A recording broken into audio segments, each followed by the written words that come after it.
Hello my dear friends, and welcome back to another video. The Acolyte trailer is finally here, and we have lots of new information thanks to Star Wars' website. There are lots of interviews with Leslye Headland breaking down certain things, but just before we get into the trailer itself, she teased there is a lot of expanded universe coming into canon in this show. So exciting.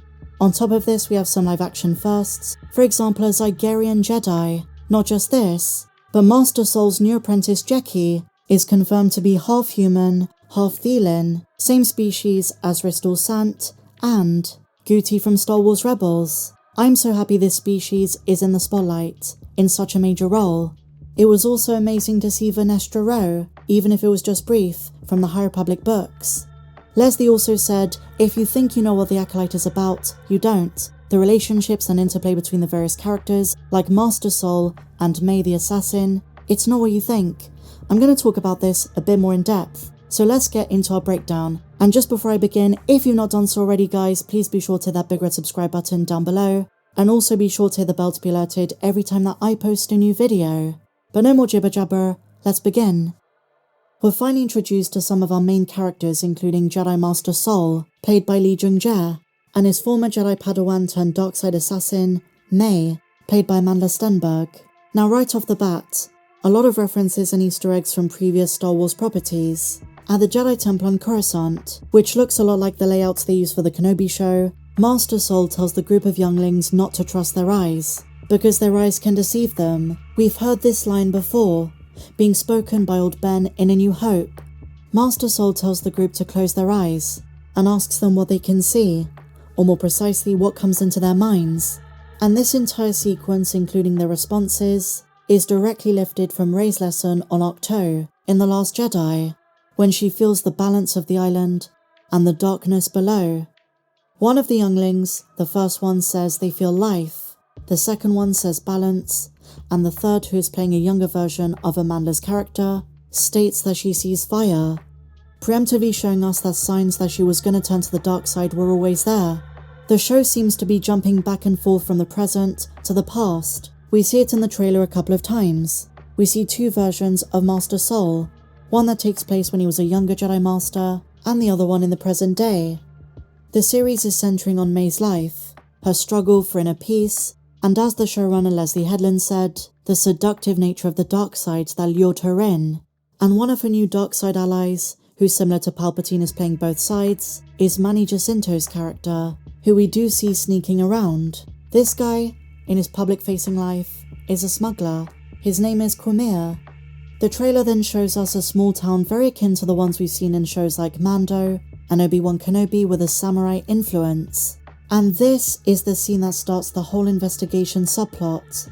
May tries to assassinate Carrie-Anne Moss's Jedi Master character, whose name is Indara, and according to StarWars.com, she is a great Jedi Master of physical and mental prowess. She reports back, and this is when the Jedi begin the hunt, following breadcrumbs, going to various planets, asking citizens, finding clues, following up on hints, across an 8-episode first season, and we're getting 2 on June 4th, a double episode premiere. But it's not just Jedi and Sith in this show. There is a third party being led by a certain Mother Anisea, the leader of a coven of witches who value their independence and the preservation of their ancient beliefs and powers. They are a very unique group, kind of similar to the Night Sisters, but very different. They seem to be attuned to the will of the Force, and as Anisea says, it's not about good or bad, it's about power and who is allowed to use it. An interesting way to word things, which I don't want to be too quick to judge. I first want to watch the episodes and find out what she means in the context of the story. Judging from this first trailer, it seems clear to me they're putting emphasis on martial arts, the choreography, which some of it is very impressive and fast-paced, but I must say very unique, very different to most things we've seen in the context of Star Wars. Charlie Bennett's character, a Jedi whose name is Yord, is the one who warns the Council that something is trying to kill Jedi during a time where they're prospering, an age of light, a darkness is rising. He's the one who sounds the alarm. This Jedi is now in the official databank and is described as, quote, a Jedi Knight, a guardian of the Jedi Temple on Coruscant, an overachiever and rule follower, and they say sometimes his desire to be a by-the-book Jedi is his downfall and clouds his mind. Something I really love in this trailer is the sheer amount of aliens. I love when Star Wars explores a vast array of different species and creatures, some we've seen before and some new. Now, something which the Star Wars website does put a great deal of emphasis on is how Jedi Master Sol is a very wise, highly respected, powerful Jedi. A master who is strong in the ways of the Force. Perhaps even a Qui-Gon type character, who is going through, quote, an emotional conflict. We know he's going to face his old Padawan, and that's going to make him feel a bit like Obi-Wan facing Anakin, conflicted, defeated inside, feeling as though he failed his old apprentice, his old friend. And that emotional conflict, as Yoda says in the Phantom Menace, could lead him down a dangerous route. He can't be too attached, he has to set those feelings aside. Another little factoid is that not all of the Jedi in the show are based at the Jedi Temple on Coruscant. In fact, Jedi Wookiee Kelnaka, played by Yunosuo Tomo, is a loner who lives a solitary life.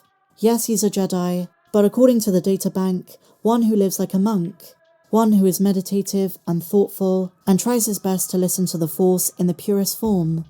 Don't get me wrong, there are lots of scenes where he's a badass, gets out his lightsaber and goes to town, but otherwise he's a very calm, peaceful Jedi Master, and he's not the only Wookiee Jedi around at this time. Maybe he knows Burialga, or perhaps Arkoff. Now, Master Sol has a new Jedi Padawan, Jeki. Although she is young, she projects calm and conducts herself with a lot of maturity. She is going to be part of the investigation into the sinister events. My most favourite part of the trailer is when a red lightsaber in the forest comes flying at the various Jedi Masters, and the Padawan Jeki says, "What is that? Who is the Sith who pushes all of the Jedi with the Force, the one who probably lured May to the dark side in the first place?" Now, in regards to the main villain, Leslye Headland says we're not supposed to know. Ooh, I'm loving the murder mystery sort of vibes, the film noir aspect of it, which I spoke about in yesterday's video, and generally I'm keeping my fingers crossed that this is going to be a formidable series. With trailers, it's kind of hard to determine this just based on a minute or two of footage. Some of this footage does get me very excited, some of the cinematography looks insane, and I'm hoping we get top tier lightsaber action. But something I've noticed is how the Sith for a lot of the show are going to be rather secretive. I don't think the instincts of these Jedi is that they're facing a Sith. That's probably going to come later in the show. And some of the scenery, some of these planets, do look like they're going to be amazing on a bigger screen. And I say this because the information that we're getting an Acolyte sneak preview with the Phantom Menace re-release is now confirmed. But not before the screening, but straight after it. So after Boss Nass says peace, after the Gungan celebration on Theed, that's when they're going to show us a preview of the Acolyte. As I say, guys, let me know your thoughts down below. If you enjoyed this breakdown, please be sure to give me a big fat thumbs up, subscribe if you're new, and I'll see you in the next video. May the Force be with you, always.